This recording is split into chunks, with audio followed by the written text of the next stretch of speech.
Thank you, Heinz. I want to introduce my wife, Connie, over here.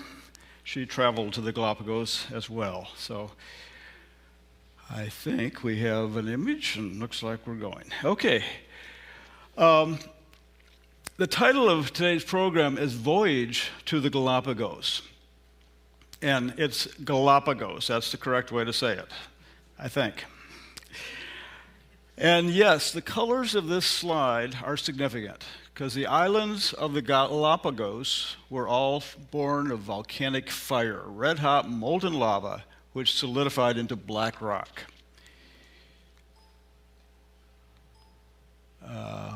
Not clicking. No work, not work.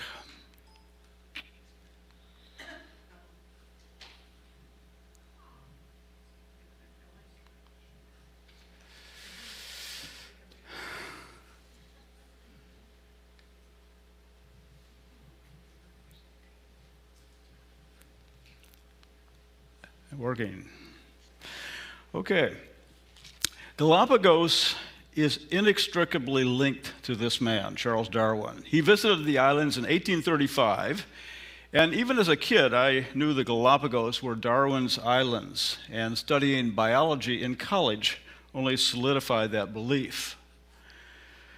Here's my freshman college biology text. I used it in 1962. That sort of dates me, I guess, at North Park College in Chicago. And it reads, the flora and fauna of oceanic islands also provide evidence of evolution. As a young man, Charles Darwin became interested in the animals on the Galapagos Islands, 500 miles off the coast of South America.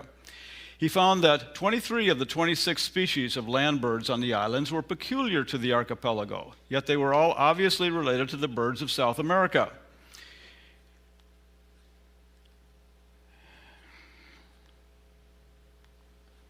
He found 11 kinds of giant tortoises, each kind inhabiting a different island, and they were all related, but those furthest apart were the most unlike. Well, in July and August of 2008, Connie and I went on a voyage to Ecuador and the Galapagos Islands. And we flew from Texas to Quito, Ecuador. And an interesting place near Quito is this geographic marker. I am standing directly over the Earth's equator, with one foot in the northern hemisphere, the other in the southern hemisphere.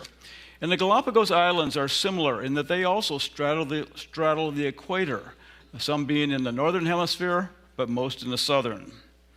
Well, from Quito, we flew via Aerogal 600 miles directly west over the Pacific Ocean. You can notice the marine iguana riding on the plane's tail there. And here we have arrived, and the airport's on a small island called Baltra, which actually was a military base during World War II for the U.S., and then from there, we took a ferry to the larger island of Santa Cruz, and then a bus across that island to board the Anahe, which was to be our home for the rest of the trip. And the Anahe generally traveled between islands during the night, and each morning we woke up anchored offshore of a different island. And we used these zodiacs, or they locally call them pangas, to reach the shores and do some exploring. Here's Connie out on a panga. The group usually spent part of each day snorkeling, and that was spectacular and varied. We snorkeled in shallow water, in deep water, in calm water, and fast currents. I know on one occasion our panga led us out on the north side of an island, and the current took us along the shore to the far end of the island, picked us up again, led us out in a little different place. Another current took us around the south side of the island. So it was quite a spectacular snorkeling experience. We also swam with beautiful fishes, penguins, sea turtles, sea lions. On one occasion, we saw sharks resting on the bottom below us. And our guide told us, well, sharks don't bother people in the Galapagos, so we weren't concerned. And we lived. No problems. Well, here we've landed to explore an island, and so we walked on many beautiful white coral sand beaches, and we hiked across expansive lava flows, And we hiked some to the interior of some islands, often through dry, brushy areas like this. And throughout our travels, we were constantly reminded that these still are the islands of Charles Darwin, as seen in this sign, and in this evolution gift shop, and in numerous interpretive displays. Well, I would like to now present an overview of the physical setting and then the biology of these islands, and do so based on a straightforward understanding of the Bible. And later, to conclude, I would like to go back to Charles Darwin and to comment on his interpretations of what he saw there. First, let's consider the geography of Galapagos. The archipelago lies 600 miles off the coast of South America in the vastness of the Pacific Ocean. And this remote location will be important as we consider how plants and especially how animals colonized these islands.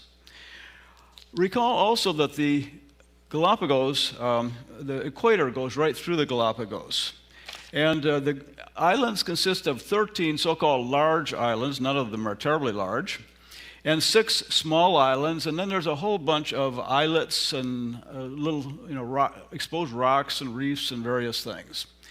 The total land area is like 2 million acres if you added it all together, and the length of the island chain is about 267 miles.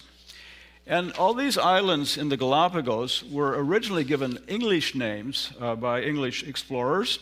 And then in 1832, when Ecuador annexed the islands, they changed these to Spanish names. So the islands are generally known now by their Spanish names. And that would be Isabela, that's the largest one by far. Santa Cruz, where we boarded the Anahy, Fernandina, Santiago, San Cristobal, Floriana, Marchena, Espanola, Pinta, Baltra, where our plane landed, Santa Fe, Pinzon, and Genovesa. You probably have heard some of those names, I suspect. And this map shows most of the islands. There's a couple small ones that are off the map, but the main ones are here. And you can notice Isabela, which is to the far left. It's the largest island, and it's shaped like a seahorse. And the equator goes right through the head of the seahorse. In the center is Baltra and Santa Cruz, where we began our trip. Let's look a little bit at the geology, the geological history of Galapagos. An important clue is readily apparent to most visitors, and that is simply that the islands are made exclusively of volcanic rock, and they represent the top part, the upper part of huge underwater volcanic mountains. Now here we are on the Anahy, and I photographed this island. It's called Daphne Major, which is a very famous island, and I'll tell you why in a minute. And it's the top of a big volcanic cone, and you think you can appreciate that. The bulk of it is underwater, but you can see the top, and you can see where the crater is. Now, Daphne Major is really important because it's the place where Peter and Rosemary Grant, 2 professors from Princeton University, where they studied the finches of the Galapagos. You've heard of Darwin's finches. Well, the Grants studied them, and here is where they studied them. And in fact, you can see from the crater, I can't see on my image here, but you probably can on that one, that there's a very faint trail that leads from the crater down to the sea. It slopes downward, and this is the Grants Trail. When they're going to go and spend time on the islands, and they've been there for on and off for 40 years, and they spend months at a time there, they have to get their pangas, their boats, right up close to the cliffs there because there are no beaches. And when a high wave comes, it lifts them up and they can jump off onto a ledge. And that's the way they offload their supplies too. It's a rather precarious situation. But I'll come back to them and their research in just a bit. Well, here's a small volcanic cone and a landscape of very old, weathered volcanic rock. And this is similar, but you can see a small, much younger lava flow superimposed on the older rock. Many of the flows are like this. They have this ropey pattern, and this is a form of basalt. Basalt is a black rock that solidifies from lava flows, and this is called pohoihoi lava. That's a Hawaiian term, and I think it means basically ropey, or has this kind of texture that we see here. And it contrasts with some other areas that have A'a lava. And A'a lava is very jagged and sharp and just broken up pieces of material. And I was told by somebody that should know that the reason for it being called A'a lava is that's what you say when you walk barefoot across it in Hawaii. Maybe true, maybe not. Another clue to the geological history of the Galapagos Islands is this. The islands to the southeast are older than those to the northwest. And here is a map, and so Espanola and Floriana at the bottom of the map were formed well before Fernandina and Isabella towards the left middle part of the map. And accordingly, the old islands show no signs of recent volcanic activity. Their rock is well weathered and eroded, and they are covered with vegetation. In contrast, the new islands, like Isabella and Fernandina, have limited plant growth. They're less eroded, less weathered, and they recently have erupted. For example, the volcano on Fernandina erupted in January of 2020.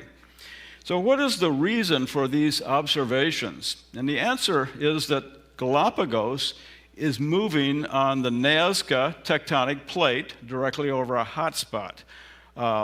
Maybe that makes sense to you or not, I'll clarify it here in just a minute. But this is the same way in which the Hawaiian volcanoes, the Hawaiian Islands, were formed.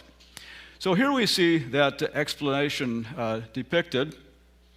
And the orange represents a hot spot, which is a plume of molten and very hot material that's coming from probably hundreds of miles down into the earth. It's coming up towards the surface and heating up the surface. And it never moves. It stays in that position. It's fixed. And the arrow, the yellow arrow, represents the tectonic plate, the thinner, maybe several miles thick, but it's still fairly thin. And it's a plate on which the islands are attached, and it's a plate that forms the bottom of the ocean and so forth. And it is moving. It is not fixed. And it's gradually moving in the southeast direction that you can see there. And eventually, where it comes to the South American continent, it is subducting under and going underneath the South American plate. So in the past, the old islands, they formed over the hot spot. But they've since moved beyond it, and so Fernandina and Isabella now are currently over the hot spot, and so they are volcanically active. Creationist geologists generally place big tectonic events like this in the context of Noah's flood.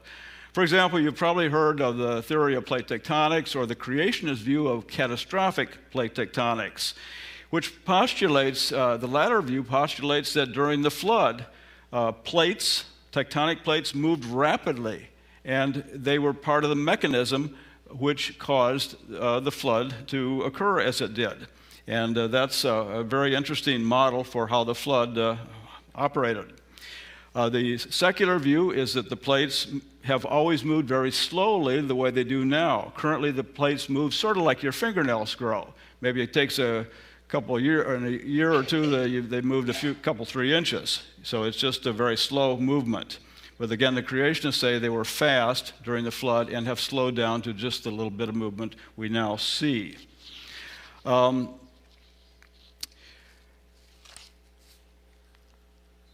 Well, let's move on. When we came to Galapagos, I had visions of snorkeling in warm tropical waters. After all, we were right on the equator. And so when offered one of these wetsuits, I declined. And to my surprise, I nearly froze. The water was cold. How could that be? Likewise, I expected the islands to be covered with lush tropical rainforest, similar to what Connie and I had seen in Hawaii. But I was wrong. The Galapagos, especially at low elevations, were generally dry, and cactuses flourish. So why was that? And to find the answers, let's turn to the science of oceanography. And in doing so, we learned that the sea and the land of the Galapagos are greatly influenced by 3, or there are actually more, but 3 major ocean currents. There's the Humboldt Current, the Cromwell Current, and the Panama Flow. And these complex currents influence the climate and the biology of the islands. Here's the currents shown. And moving north along the coast of South America is the cold and nutrient-rich Humboldt Current. And from the west along the equator flows the cold and nutrient-rich Cromwell Current. And from the north comes the warm and nutrient-poor Panama Flow. And so it's the convergence and complex interactions of these three currents and some other currents that regulate the temperature and the nutrient content of the oceans and the Galapagos climate as well. As an aside, let me just briefly mention this man. His name is Matthew Fontaine Mowry. And Mowry was a United States naval officer in the 1800s and a firm believer in the Bible. And because of a scripture passage in Psalm 8 that mentions the paths of the sea, he went looking for currents in oceans, and he found them. And he today is honored as the father of oceanography.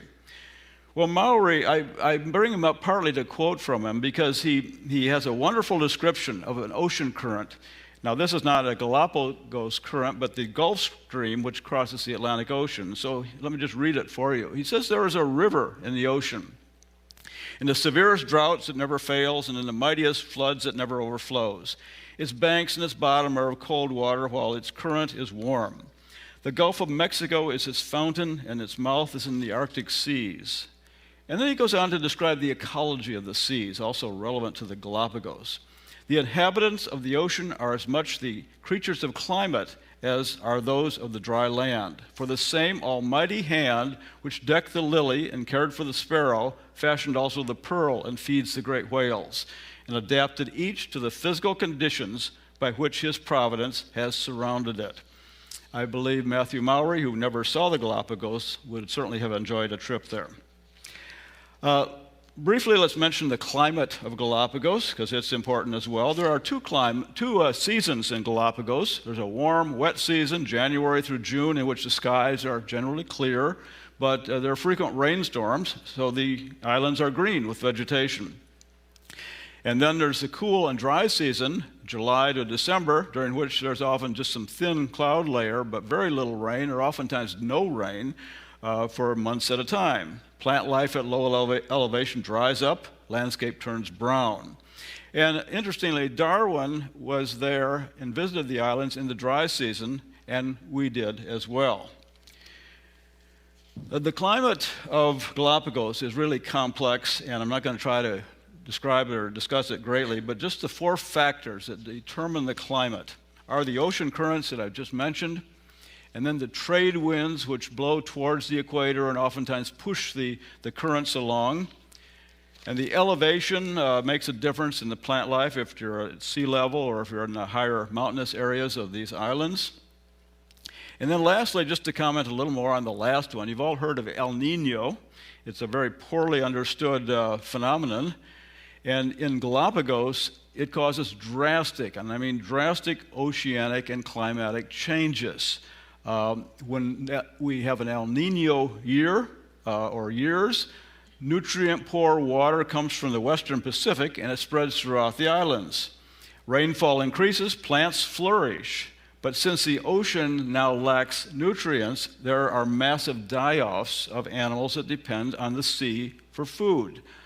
In 1982, 1983, an El Nino event, and again 1997 and 98, populations of seabirds, sea lions, marine iguanas, and many, many other creatures simply died, but subsequently recovered as the climate went back to its usual pattern. We would have to say as creationists that this complex Galapagos climate would have developed following Noah's flood, as the oceanic and atmospheric patterns became established. And of course, much of the time immediately after Noah's flood would have been during the Ice Age, which we believe was caused by and followed Noah's flood. Well, that's enough on the physical aspects of the Galapagos ecosystems. Let's just look at the biology, which is very interesting. And we'll look at marine life, plants, invertebrates, reptiles, birds, and mammals briefly. The ocean surrounding the Galapagos teems with organisms of all sorts. It's just a biological haven for everything.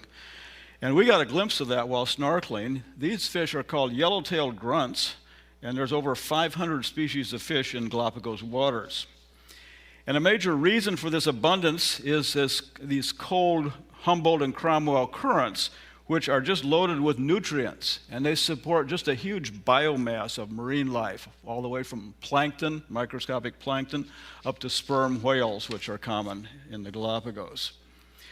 Well, we saw and swam with Pacific green sea turtles.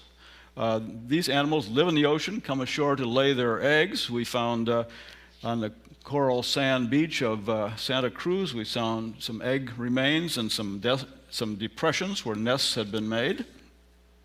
Sometimes large numbers of hammerhead sharks patrol the Galapagos waters. Believe it or not, I took that photo myself. It was part of an interpretive display, and I photographed the image in the display. But since sharks don't bother people in the Galapagos, I guess they wouldn't have hurt me anyway. So, a question now arises as to how plants and animals got to the Galapagos. Remember, these islands are 600 miles from the nearest land. And concerning ocean life, of course, it's easy. Marine organisms, many of them survived Noah's flood and the floodwaters, and the modern marine creatures are their descendants. But what about the land animals in particular? How did they cross 600 miles of oceans to the Galapagos? And some likely possibilities are given here. First of all, there would have been, after the flood, a huge vegetation or log mats, sort of like floating on Spirit Lake at Mount St. Helens, that would have been floating on the oceans, and those would have grounded as the waters went down. And from those grounded log mats, many plants and animals that survived could repopulate. Ocean currents, of course, as we've seen from my diagram, head directly to the Galapagos, so they would easily carry materials right to the islands.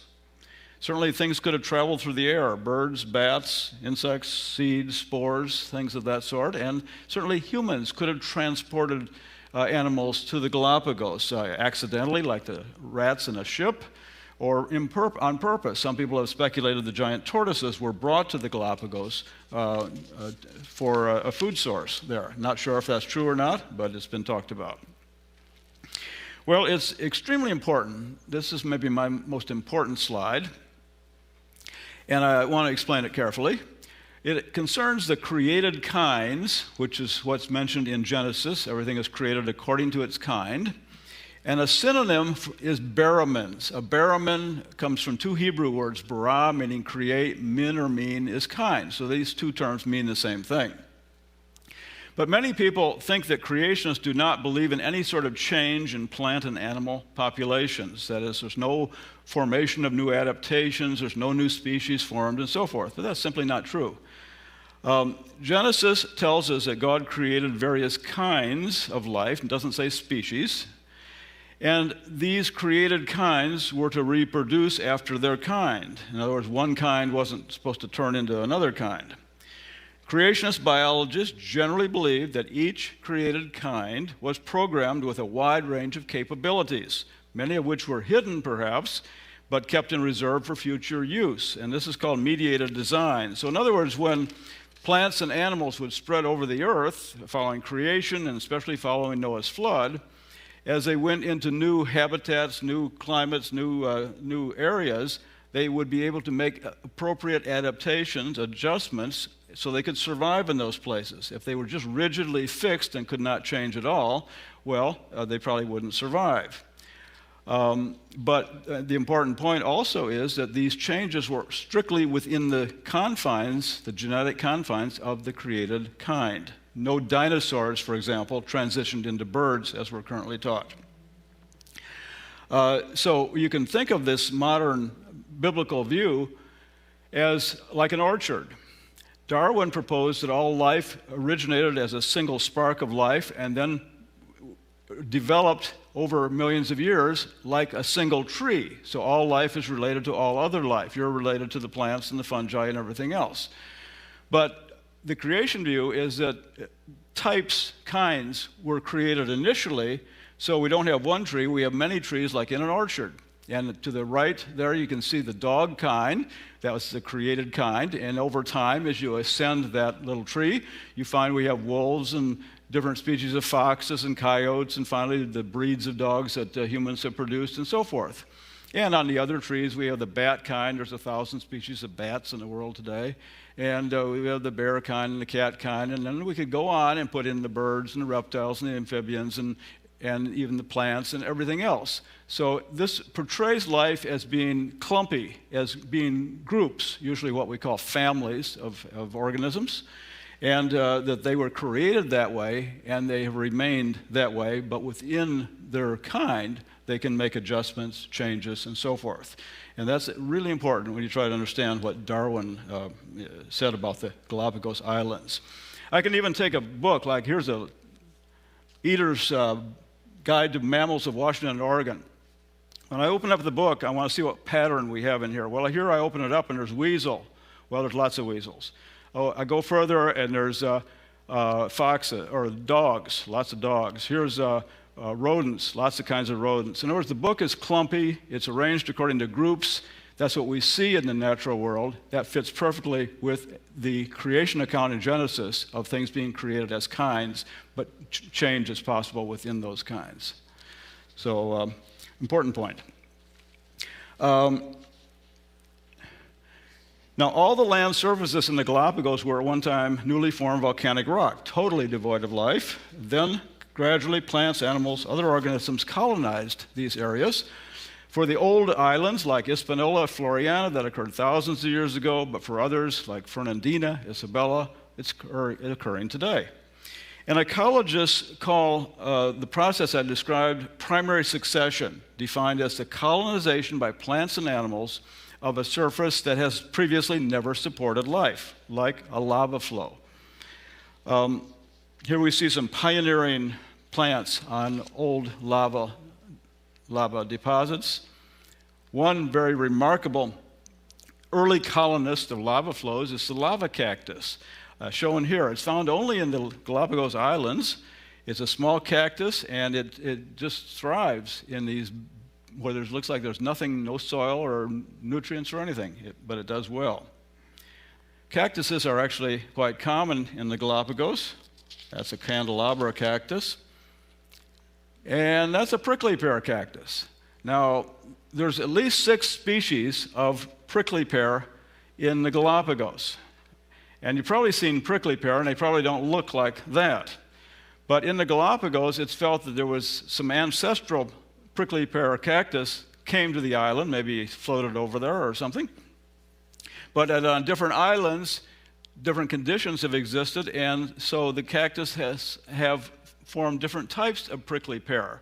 Like this one here, it looks like a little tree, and some are not at all like that. So this is what we're saying is that it looks like things can change, but only within the confines of their of their created kind. And this may be an example here of cactus doing just that.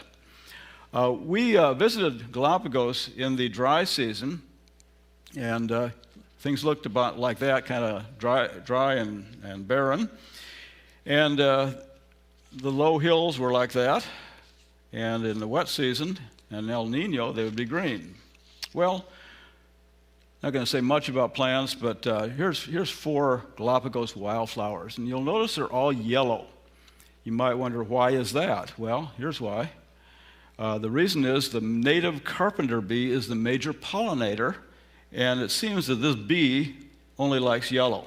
So the flowers seem to be all yellow, or most of them. Interesting.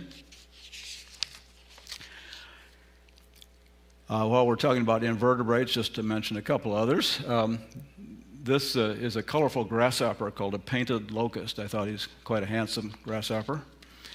And these are Sally Lightfoot crabs. They inhabit the rocky shores, and they're just abundant, colorful, very fast moving. They even jump. And they're really beautiful. And the question has come up as to who is Sally Lightfoot? And no one knows. Some think she was a colorful Caribbean dancer, but I have no idea. Now, before we consider the land vertebrates, which we're going to do now, it's important to understand something. The Galapagos animals have almost no fear of people. You might sit down on the beach, as Connie did here, and be joined by mockingbirds and a sea lion. Or if you're hiking and encounter seabirds or iguanas on the trail, you have to walk around them. They're certainly not going to move for you. And, the Bible indicates that the fear and dread of man appropriately came upon the animals after the flood, at the same time when God gave them as food. So this implies that before the flood, animals were more like what we see on the Galapagos, not fearing man. Let me just read for you a couple of quotes concerning this. Peter Grant, one of the researchers I mentioned, wrote this: "The finches are much more afraid of hawks and owls than they are of us. When we walk up to them, the birds keep doing what they are doing. But when an owl comes near, they head for the cactus tree, like the prickly pear. A little while ago, Rosemary Grant was crossing a treeless spot. An owl flew over, and the finches flew up from all around and landed on Rosemary." Peter Grant writes, "They are always perching on our shoulders, our arms, our heads. Sometimes when I'm measuring one," he measured the beaks of the finches, "a few others land up and down my wrists and arms to watch. I was looking out to sea with binoculars once, and a hawk landed on my hat." We have a picture of it. Lastly, another author wrote, "In the Galapagos, the birds land on the rim of your coffee cup. If there's only a little coffee left in there, they land right inside and take a sip." And that's true.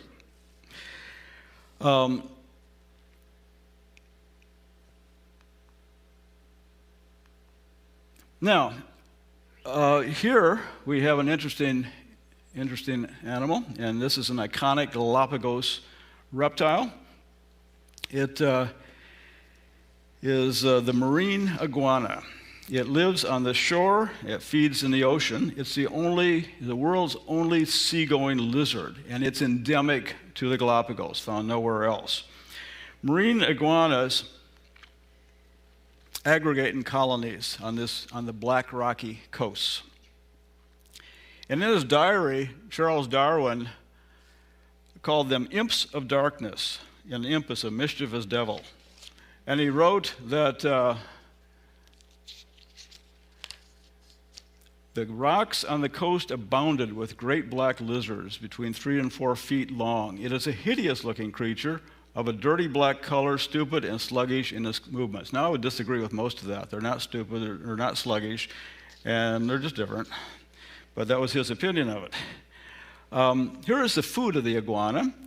They eat red and green algae, which grows just like a couple centimeters tall. It's very short. And it grows in the intertidal zone and then further out to sea. And so the iguanas have special teeth that they can scrape this off the rocks. Look at these facial profiles of 2 iguanas. On the left is the land iguana found in the Galapagos, compared to the marine iguana on the right. And the marine iguana's face is flattened. It's sort of like a reptilian pug. This is an adaptation allowing the teeth, the special teeth, to get really up close and scrape off that algae from the rocks. And smaller iguanas usually feed close to shore in shallow water, but the big males, they swim out through the breakers to deep water and more abundant food, and they dive for 5 or 10 minutes and maybe 50 feet deep. And after about a half an hour of that, they're getting cold. Because they're cold-blooded, they have to get back and warm up. So they come back through the crashing surf, usually harassed by sea lions, and go back, and they gather like this, and they do some sunbathing to warm up again. The iguanas have a problem to correct because of their feeding in the ocean, and that is that when they're feeding, they take in huge amounts of salt, and they need to eliminate that. And so their solution is they have a salt gland located above each eye. I labeled it there. You can't see the eye very well, but it's there. And that salt gland takes salt from the bloodstream and transports it through a duct to the nostril. And then the iguanas, as they sit sunning themselves, they keep sneezing out salt crystals. And some of those land on the head, so you can see the heads are just covered with salt crystals, which is typical. When you're hiking on a beach, you'll come across a gathering like this. For cattle, it's a herd, and for quail, it's a covey, and for crows, it's a murder, but for iguanas, it's a pile, and that's the best way to describe it. They pile on top of each other, maybe to keep warm, I'm not sure. Inland from the ocean, we meet iguanas like I just showed you, the land iguana. It is larger, different color, longer snout, doesn't have that flattened face, and it feeds on prickly pear cactus and some other plants. Now, in 1977, hybrids were found between the marine iguana and the male marine iguanas and the female land iguanas on a small island called South Plaza. And hybridization, creationists feel, is a clear indication that marine and land iguanas are of the same created kind.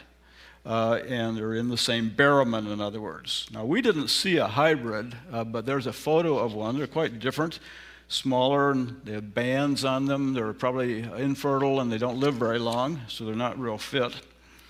But creationists now believe that sometime after Noah's flood, only a few thousand years ago, iguanas got transported to the Galapagos Islands, possibly on floating vegetation mats, maybe from flooding South American rivers or such.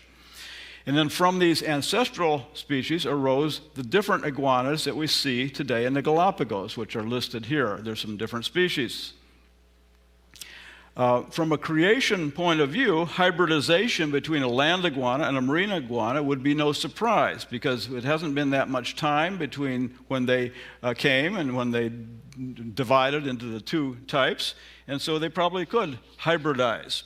The evolution community, however, says it's been several million years, like 8 to 10 million years, between when the division between the land and the marine iguanas was acquired, and so that's a lot of time. You'd expect so many differences, they would not be able to hybridize. Well, here's a quote from Dr. Brian Milstead, head of research at Charles Darwin Research Station on Santa Cruz, and he writes concerning this hybridization. He says, when we saw hybridization between a land iguana and a marine iguana, that was very strange to us, because they're completely different genera. They have absolutely different habitats and lifestyles, and they're so different physically that it was thought completely impossible that they could hybridize. And when they did hybridize, it was pretty much an amazing occurrence. So again, the hybridization fits well into a creation view, not so well into an evolution view. Here's probably the best known animal in the Galapagos, a giant tortoise. Big ones weigh up to 600 pounds. Darwin wrote that it took 6 to 8 men to lift one from the ground. He also noted that he jumped on the back of one and went for a ride. Tortoises are strictly vegetarian, consume a large number of lots of 70, 80 pounds of plant material a day. They're also slow moving, and they've been clocked at 0.18 miles per hour. Remember that. Some live over 100 years. How much over 100 is a matter of debate, not really known. Some people will speculate that some tortoises alive today saw Darwin, and that's probably pushing it a bit, but still, it may be possible. I don't know. Charles Darwin recalled a comment made by a vice governor of the Galapagos, Nicholas Lawson. And Lawson had said that he could tell, just by looking at the top part of the shell, the carapace of the turtle, he could tell what island the tortoise came from. And the tortoises here have a domed appearance. Their shell is domed. And you notice the back of the neck touches the shell, the front of the shell. And tortoises like this generally live on the wetter islands where there's plenty of low-level vegetation. So they don't have to reach up real high to get their food. And they also, with this dome, can push through vegetation without getting hung up on sticks and branches and so forth. Now, here's a different tortoise, and you notice it looks different. This is a saddleback carapace. The front is elevated, it's shaped like a Spanish saddle, which is called a Galapago. And in fact, the islands were named for this tortoise. And notice it has a very long neck, which can reach very high up without being hindered by that shell, by that carapace. And so these tortoises seem to be adapted for dry islands where they must reach high up on these prickly pear cactus trees to feed, because the lower branches everything's been eaten, so if they can reach high, then they have an advantage. And so it seems that may correlate with this type of change. And of course, there's tortoises that are sort of intermediates between these two different forms and so forth. So again, in a biblical model, tortoises could have arrived in the Galapagos with vegetation mats, or perhaps they were transported by humans. That would be very, very possible. And the ancestral population then somehow dispersed to different islands, and in response to various environmental conditions, appears to have developed appropriate adaptations for which they were already programmed, mediated design. Just another note on tortoises. Originally there was felt to be about 250,000 tortoises on the Galapagos. Now there's about 15,000, so what happened? And well, tortoises are good eating and can be stored alive in ship's holds for at least a year without any food or water. They live that long. So from the 1600s through the 1800s, pirate ships, which used Galapagos as a base, whalers, fur seal hunters, explorers, all took tortoises on their vessels, and they figure maybe 200,000 or so were removed. Darwin's ship, the Beagle, took 45. More recently, there's been a lot of invasive species coming to the Galapagos, and that's been a big problem too. So what they're doing at the Charles Darwin Center is they're captive breeding tortoises from the different islands to try to reestablish the populations. And I think that must be going fairly well. Well, let's look at the birds. Visitors are especially impressed with the seabirds, and this is a blue-footed booby. Its feet are really blue. And this posture is called sky pointing. It's part of booby courtship. Now, why is that? Well, where does that word come from? I think it comes from bobo, which means clown in Spanish. I was told that at least. And these boobies have big feet. They're blue, and they kind of waddle as they walk, sort of like a clown with oversized shoes would do. So somehow that name got attached to them. And but they're not clumsy. They're not lacking in skills, because when you go out in the boats, you see a flock of maybe 100 or 200 boobies flying over you. And somehow they are able to sense when there's a school of fish. And when they sense that, they make certain calls, so they synchronize their dives. So they pretty much all dive at the same time, or very close together. And as they dive, before they hit the water, they form themselves into just a straight projectile, like an arrow. You can see this one is straightening out, and by the time it hits the water, the wings would be back perfectly straight and so forth.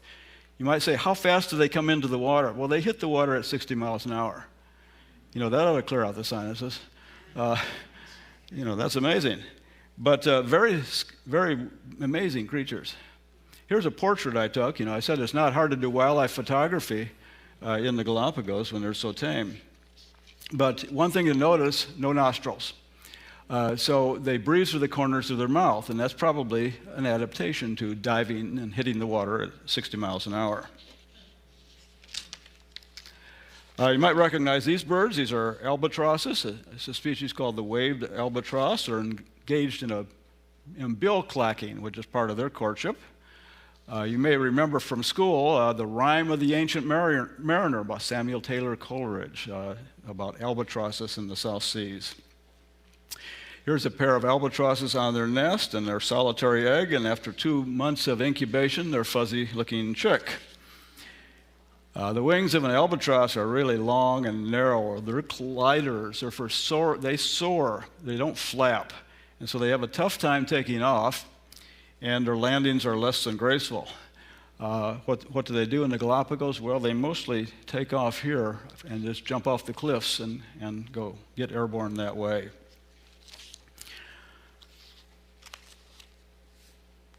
There are penguins in the Galapagos. Probably came from Antarctica, up the Humboldt Current, and they live in the cold waters of Galapagos now very well.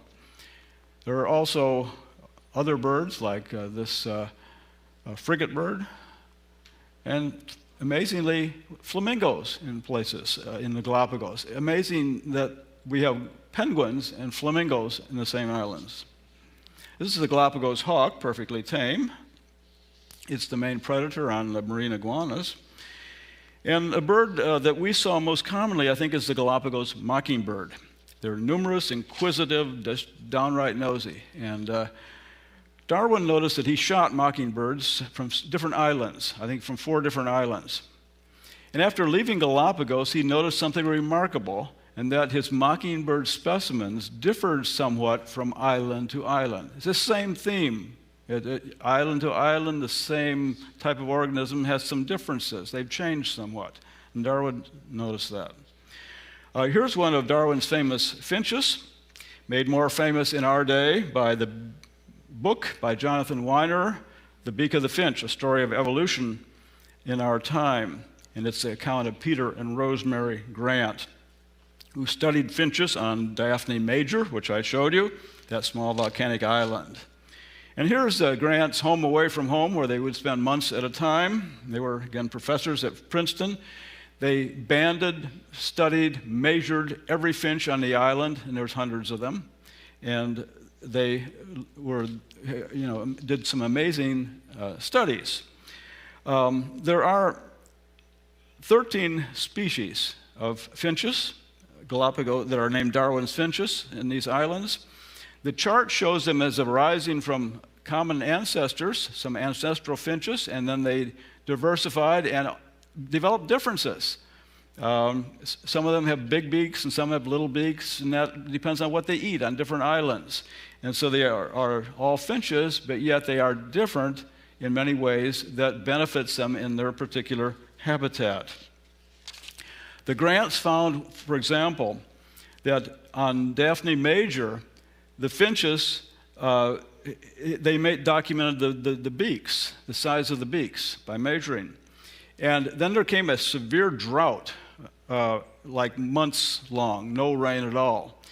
And during that time, the average beak size got bigger in the population of finches, not in the individual birds, but in the population. More of them had big beaks. And they reasoned that that happened because the only plants surviving were plants with big seeds that took a big beak to crack open. Those with smaller beaks simply, starved and died. But then the drought was over, and the population shifted back to what it had been before. It was a temporary adjustment to the drought, it appears. So that was interesting, and the question is, what does that mean? Darwin's 13 finches have been called the crown jewels of evolutionary biology. But notice they always remain finches, and they vary somewhat, they change somewhat, but remember in the orchard of life model, that's fine. Creationists have no problem with that. So it seems that there's no real conflict here with what the Grants have found. I think their observations are correct, but I think their interpretation of this being tremendous evidence for evolution is what is in error. The mammals, not much to say about them. There's only 6 species on the islands. The only ones we saw were Galapagos sea lions, usually taking naps. We found sea lions to be friendly, curious, playful, endearing, and we were told to stay back a bit because they could also be aggressive. Here's a female suckling her pup. Well, I've completed my description of the Galapagos Islands and tried to base it on a biblical worldview. And especially I've tried to emphasize the concept of created kinds within which adaptation and speciation can occur. Now, Darwin, let's comment a little bit on Darwin as we wind up here. He wrote about these islands, their geology, abundant wildlife, but his understanding, again, what he wrote is quite different than what I would say in this presentation. We did visit the same islands, and both the times we were in the dry season. Let's just dig in a little bit more on Charles Darwin. Here's a younger Darwin you're younger than you're usually accustomed to seeing. A bit about his early life, Charles Darwin was born on February 12th, 1809 in Shrewsbury, England, same day as Abraham Lincoln. Charles' father, Robert, was a prominent physician, and Charles studied medicine at the University of Edinburgh in Scotland, but he didn't complete the program. Instead, he went to Cambridge and completed the program in theology in preparation for being an Anglican pastor. His real interest, however, all along was natural history, and he pursued that most of his life. After he finished his formal studies then, he volunteered and embarked on this round-the-world voyage on the HMS Beagle. He was to be the gentleman companion to Captain Fitzroy, who was actually about his age also. And he also became, of course, the ship's naturalist and a great student of natural history as he circled the globe. The voyage lasted 5 years, 1831 to 1836. For Darwin, the high point was the Galapagos Islands and its remarkable geology and wildlife. It is important to note some people who influenced Darwin in his formative years. His paternal grandfather was Erasmus Darwin. He died before Charles was born, but he still impacted his grandson greatly because Erasmus authored a book called Zoonomia. And the book argued that life evolved over millions of years from lower forms. And so clearly this concept of evolution was in Charles's family, and people were thinking about it. He didn't develop it all on his own. Erasmus gave the family their motto, which is E conscious omni, Latin for everything from shells. That would be a statement of evolution. Charles's father was a freethinker and agnostic.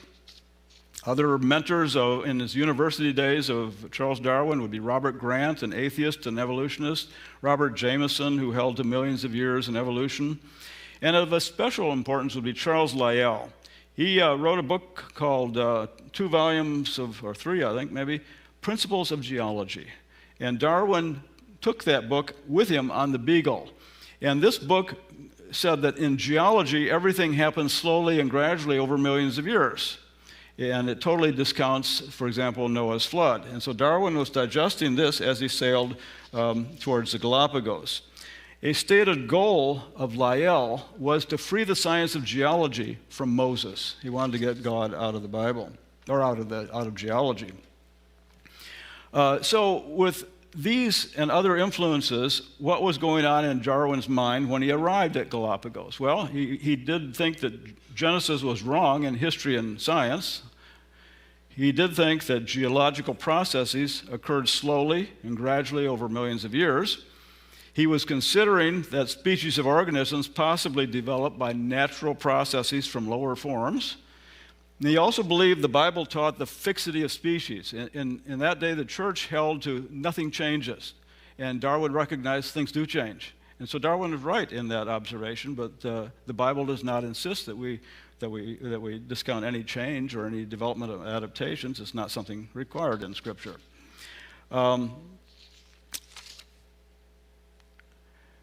Darwin wrote this and in his autobiography concerning his time on the Beagle. But I had gradually come by this time to see that the Old Testament, from its manifestly false history of the world, with the Tower of Babel, the rainbow as a sign, etc., was no more to be trusted than the sacred books of the Hindus or the beliefs of the barbarian. Now here's an important quote from Dr. Terry Mortensen, who got his PhD from a school in England in the history of geology. And he works for Answers in Genesis now. And he said before Darwin ever landed on the Galapagos Islands, he had already rejected the truth about origins revealed in the Word of God, and as a disciple of Lyell, was well prepared to apply the uniformitarian principles of slow and gradual geologic change over millions of years to the question of biological origins. He was not an unbiased pursuer of truth. Rather, the assumptions based on his anti-biblical, naturalistic worldview controlled his interpretation of what he saw in the world. Well, here's the Beagle at the tip of South America, and I don't know if you can see that, but this just traces the route that Darwin sailed through the Galapagos Islands. He arrived on September 15th, 1835, in the dry season. He visited 4 islands: San Cristobal, Floriana, Isabela, Santiago, and he explored those islands. He observed, he took notes, he collected specimens, he shot a lot of specimens. He was a taxidermist. And he had some failings also. I think he did not correctly identify his finches as finches sometimes, and he didn't save any tortoise shells, which was kind of a surprise. They all got thrown overboard. And then after a 5-week stay, Darwin left the Galapagos to sail back to England, and he never returned. After the Galapagos, Darwin worked on his studies and his collections. He corresponded with scientists. And finally, in 1859, he published on the origin of species, which popularized evolution and natural selection as a means by which evolution could occur. And that had a great deal to do with convincing the world of the accuracy, the truth of evolution. And throughout the rest of his life, he claimed that his main ideas came from the Galapagos. Julian Huxley wrote of him. Julian Huxley was the grandson of Thomas Huxley, who was called Darwin's bulldog. He was a great promoter of Darwin. And Julian said in 1966, it was on the Galapagos that Darwin took the first step out of the fairyland of creationism into the coherent and comprehensible world of modern biology. Darwin, in his notebook, made this little famous drawing, his I think diagram. And he sketched a single tree of life, not a forest of life, not an orchard of life, but a single tree. And this is what his thinking had come to, that life arose and everything has developed from everything else just by nature doing its thing. And he had achieved his goal, which was, in his own words, to murder God by providing a totally secular interpretation of life on earth, thus eliminating the need for a supernatural creator. So, summary, Darwin correctly recognized the abundant evidence for adaptation and speciation of plants and animals in the Galapagos Islands. However, his anti-biblical worldview of naturalism, evolutionism, uniformitarianism dictated the interpretations of that which he observed. And constrained by his worldview, Darwin incorrectly, I believe, understood Galapagos as providing evidence for millions of years of gradual, naturalistic, evolutionary processes.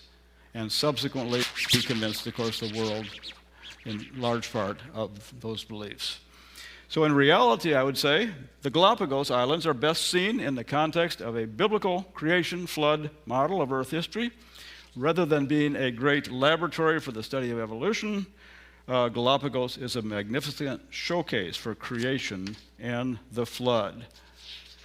Well, now it's time to wave goodbye to the Galapagos Islands and sail off into a beautiful Galapagos sunset.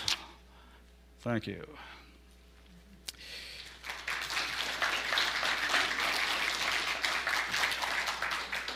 Before I forget, I'll just mention that I did bring half a dozen or so of a coffee table book by Georgia Purdom. She's a molecular geneticist with Answers in Genesis, and she put together the book, and there's several authors and lots of good photographs. It's on the table back there, and it's $15, I think, which is a good price for it. So if you're interested in taking something away on this. Okay. Okay, thank you, Keith, for all that information. So if you have a question, put up your hand and I'll bring the microphone around so we can record the question as well as the answer. Yeah.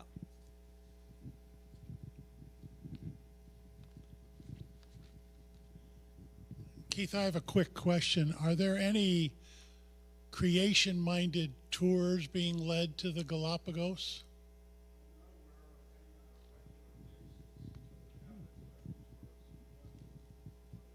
Georgia Purdom, I mentioned, she went with a group, I know, and and John Morris was with another group, so there's been some done, but there's nothing regular. One difficulty with the Galapagos is it's not cheap.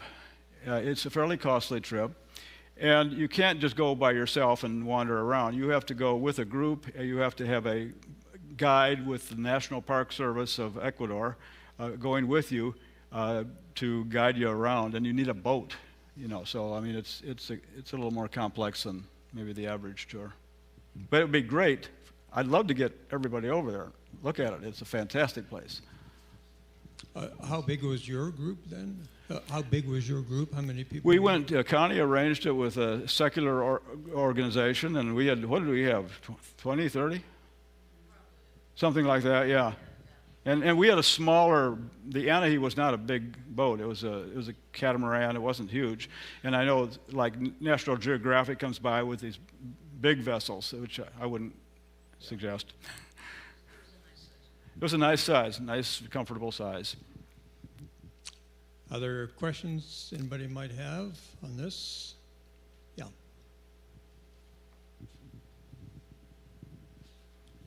Are the Galapagos uninhabited and the whole thing strictly a park of the? About 95+% of it is national park. The rest of it is inhabited. There are some small, more villages, small communities there, and there's some agriculture. There's tourism is the biggest industry. There's a research station there that I mentioned. So mostly it's national park, but there's a scattering of some villages on the islands. Yes. Yeah.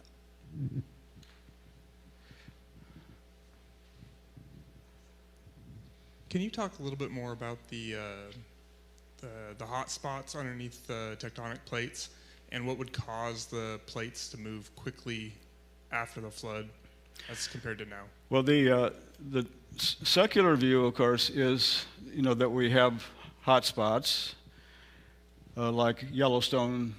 That would be one, and the Galapagos and the Hawaiian Islands, and the secular view is that the plates, I mean, the Earth is like a hard-boiled egg where the shell is cracked. The plates are still on the Earth, but they're attached, but they move.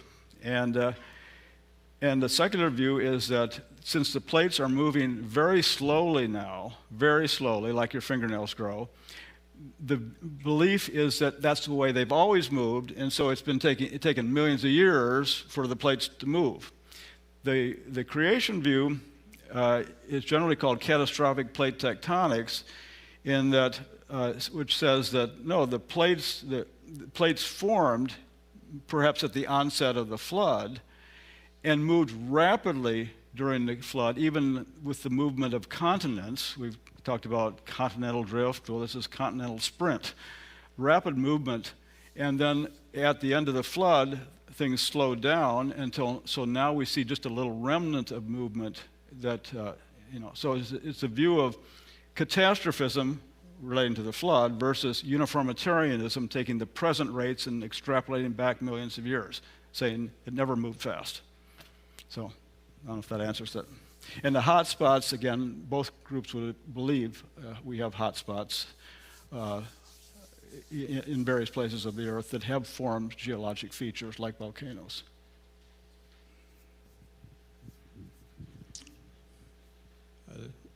Other questions out there? Well, one thing I can think of is we hear a lot about Darwin and his finches from those islands, but what about some other birds or kinds of birds? Did he make any note of that? The first thing he noticed was the mockingbirds. He shot mockingbirds on 4 islands, the 4 he visited, I guess, and he was a taxidermist, so he was preparing specimens and that. So as he was sailing towards Tahiti from the Galapagos, he noticed the mockingbirds, the 4 of them were somewhat different. I don't recall exact features, but the markings were a little different on the different islands. And that struck him again, that maybe they had been ancestral mockingbirds and they'd gone to different islands and then they had changed there because they adapted to something in the islands or such. And he had in his background the idea that the church had said that the Bible teaches nothing changes. So he says, but I do see change. And I think he was right in that. Yeah. And those, I think it was 13 different kinds of finches. Are they, each of them are on a different island? Or? It's complex. But some of them, there's 13 finches, and they differ in the beak especially, but other things. And they differ in their job description. One is a woodpecker finch. It pecks it like a woodpecker, but it doesn't have the long tongue of a woodpecker, so it's a tool user. It takes cactus spines and skewers its prey because it can't do that with its tongue like most woodpeckers. So there's one that acts as a woodpecker. There's one that's a insect eater. There's one that's vampire finches that take the blood from the boobies, for example, the seabirds. They have all kinds of job descriptions and different beaks that correspond to what they do. And they can all mate with each other? Is that? I don't know if I can answer that fully. They can breed together, yes. I don't know if I could say all or how much has been documented on that. I'm not fully aware of that. But again, we would feel that they are the same created kind. In fact, I have an article here from a technical creation journal, Journal of Creation. It's got a pretty house finch on the cover. And this is some people have been studying the sparrow finch monobarraman. Well, what that means is they're trying to ask the question, what, in the terms of our birds, as we understand them, were the created kinds that finches were in? And what they're saying is there's maybe like 1,000 species now that were probably one created kind. And they call it the sparrow finch monobarraman, and that would include Galapagos finches, plus our finches that we have around here and such. And would you say that the Grant couple that spent a lot of time there, did they raise a lot of questions about the possibility of evolution?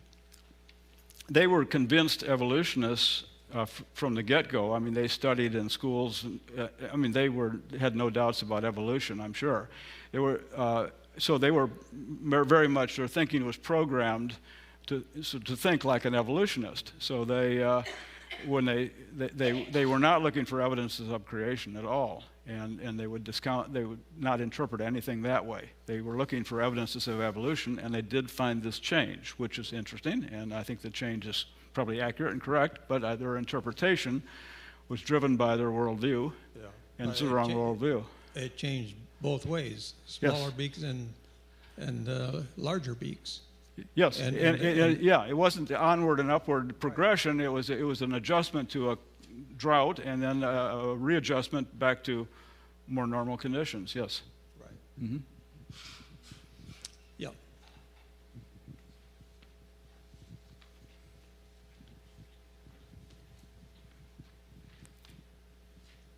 Again, referring to the finches, from what you just said, between the dry season, the wet season, the numbers don't go down to zero, so they're not extinct per se. There's always a remnant that exists, and then when the season changes, it comes back up, and the other way it goes down, right? So throughout all this time, they never go extinct. They just kind of vary in numbers. Yes, I understand that that's correct, that the population declined, but they persisted, and if you took the percent or the measurements on those that persisted, you had much larger beaks. Right. Okay, so with that, we're going to end the questioning. I'm sure Keith will be happy to take other questions when he back at the table there. So let's give him a hand for that.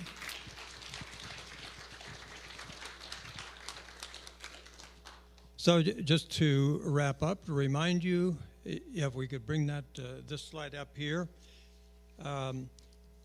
Michael Order is going to be here for 5 days, from Wednesday through Sunday evening, and his complete schedule is on the a slide back there, and also, of course, on the website. This is what he's going to be speaking on. Let's see. Yeah, on April the 28th. Let's see. So we have, yeah. What does the Lake Missoula flood teach us? That's the wrong date up there. This should be April the 28th. And there's a book on that as well, as Ron mentioned there, so you might take a look at that, and he'll have copies here. But this is one of the main things he's going to talk about, and the similarity between what happened in Lake Missoula and with the global flood. So you'll find that of interest. That is Friday evening on the 28th of April. So, and again, all this information is on the website and also back on the table. Also on the back table, there's a whole bunch of different flyers and pamphlets. They're all free for the taking. So take whatever you wish. Some are dated, but they still have useful information on them. If you're not on our mailing list yet, there's a sign-up sheet on the back table, so use that if you like, or you can also always sign up online as well. So we can take a break for refreshments back there in the kitchen area, and also a lot of book resources. And remember that Keith has that Galapagos Island book there as well for the $15. So for the ministry, of course, we support this through donations. There are boxes in the back if you care to contribute to that, to support the speakers that we bring in for these meetings. And we thank you for that. So let me just close this in a word of prayer, and we'll be dismissed. Father, again, we thank you for this time. We thank you for Keith Swenson and his ministry, and for sharing what he has learned there with us. And we just pray that we can use this information as a witness to our friends, our family, colleagues, whatever, Lord. And we just ask you to help us use that for your glory and all that we do. In Jesus' name we pray. Amen.